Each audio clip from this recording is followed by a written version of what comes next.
This is Jeff Dawson, Amazon best-selling author of Love's True Second Chance, Why Did Everything Happen, Occupation, and Gateway POH. This podcast is directed at President Donald Trump. I've been thinking about this for a while, and I'll be honest, this is not an enviable position to be in right now.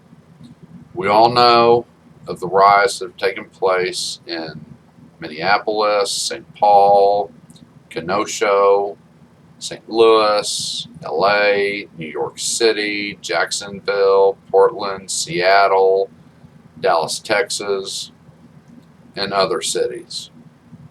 Scores have been killed. The police that have been injured is probably up to 1,000. The property damage has got to be getting close to $1 billion.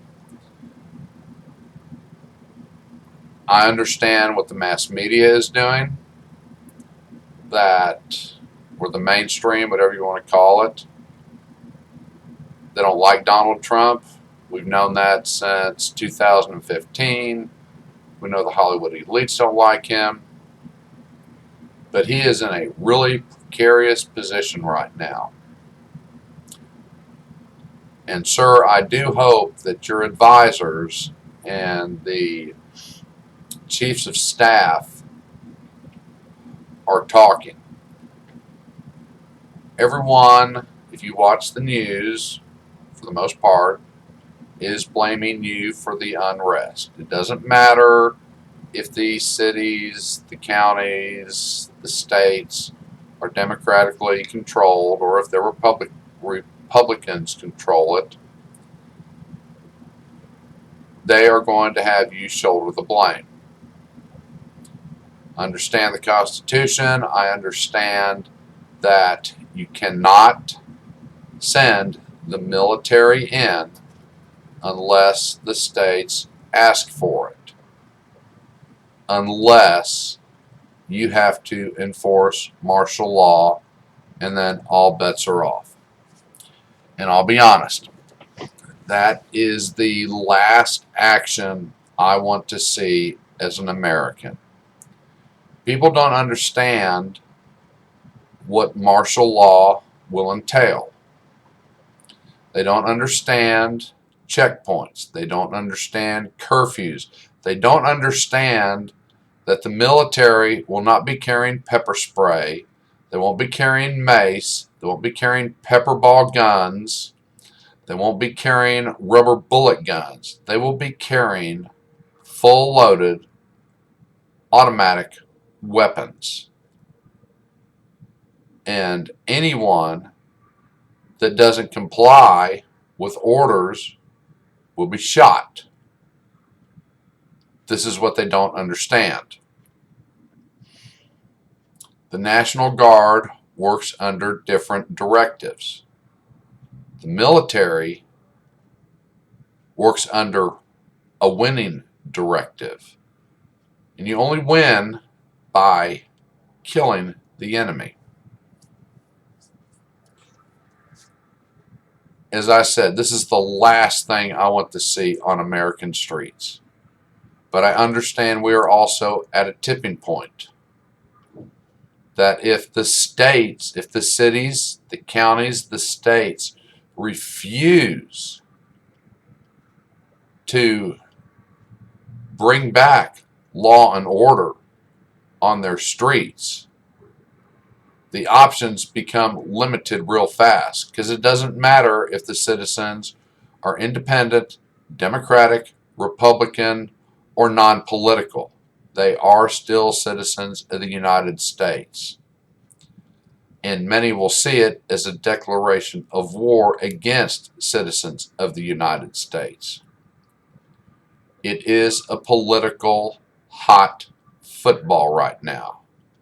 What do? Do you try and maintain law and order before the election?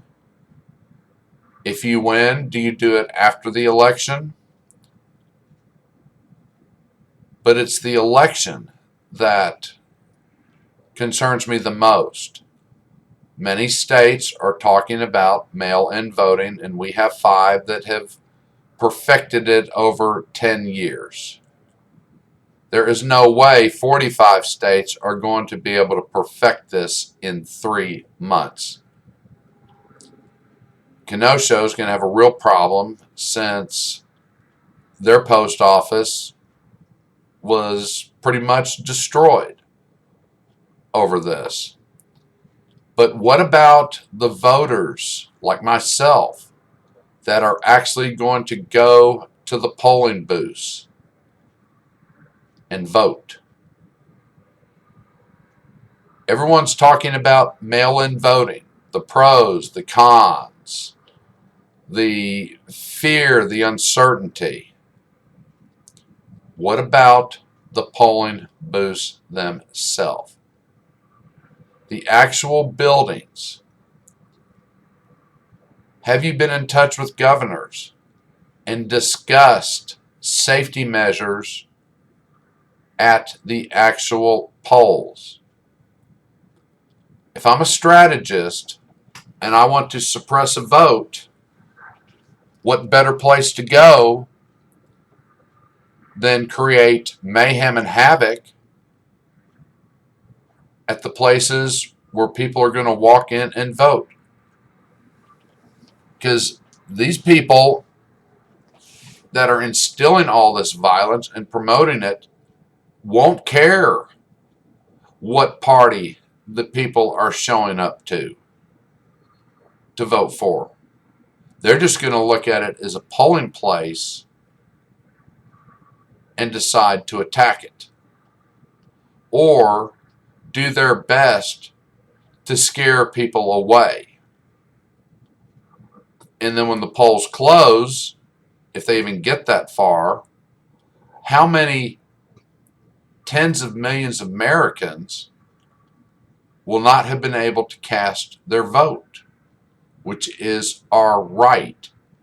The people conducting these anarchist movements don't give a damn what party a person is voting for. They have proven that. They proved it in Minnesota when they ran Frey off. They proved it in Portland when they ran Wheeler off. They proved it in Seattle when they went after Durkham. They have proved they are not interested in political affiliations, only the downfall of the current form of government. So, what is to stop them from disrupting the polling locations in states, in districts, in cities?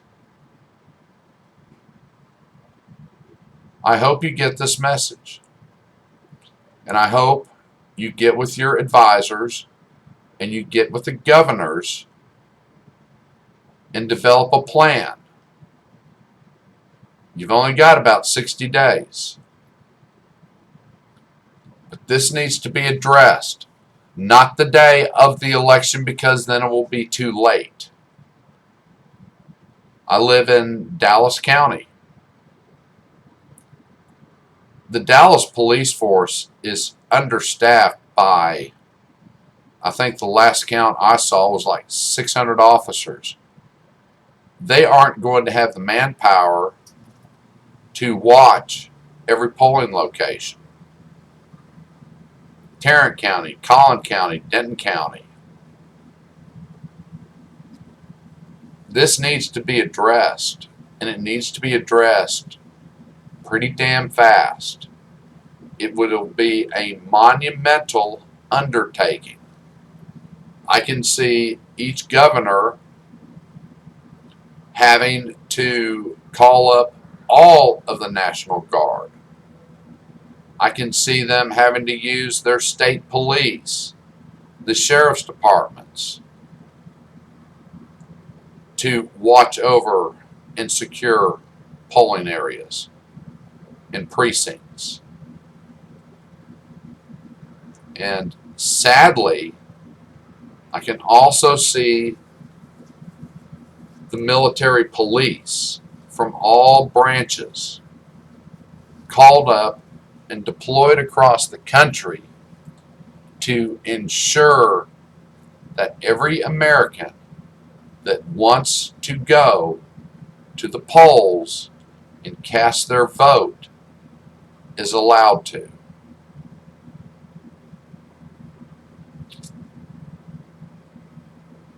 I hope you and your advisors will hear this message and take it to heart.